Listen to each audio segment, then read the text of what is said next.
கல்யாணம். பொன்னையன் நல்ல உழைப்பாளியாகவும் தொழிலாளியாகவும் இருந்து பின்னாளில் முதலாளியாகிறார். அந்த அளவுக்கு தன் உழைப்பின் மூலம் முன்னேற்றம் அடைகின்றார். பொன்னையனின் உழைப்பின் மூலம் அக்காக்களின் குடும்பத்தை வறுமையின் பிடியிலிருந்து போக்குகிறார். பின்னர் தனக்கு பின்னால் பிறந்த தம்பிகளுக்கும் கல்யாணம் செய்து வைக்கிறார்.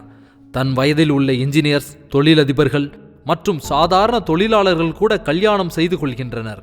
அவர்களின் கல்யாணத்துக்கு சென்று வாழ்த்துக்கள் சொல்வதும் உதவிகள் பண்ணுவதுமாக இருக்கிறார்.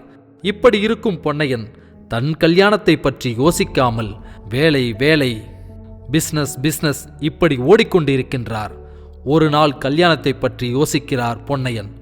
ஆம், என்னை நம்பி வரக்கூடிய பொண்ணுக்கு இருக்கிறதுக்கு ஒரு இடமும் 3 நேர சாப்பாடும் உடுத்துறதுக்கு துணியும் எப்போ என்னால் அந்த பொண்ணுக்கு வாழ்க்கை முழுசும் கொடுக்க முடியும்னு தோணுதோ, என் மேலே எப்போ எனக்கு நம்பிக்கை வருதோ அப்பதான் நான் கல்யாணத்தை பற்றி யோசிப்பேன் என்று தன் குடும்பத்தார்கள் மற்றும் தன்னுடன் பழகி கொண்டிருக்கும் நண்பர்கள் அனைவரிடமும் இந்த வார்த்தையை அடிக்கடி சொல்லிக் கொண்டிருப்பார்.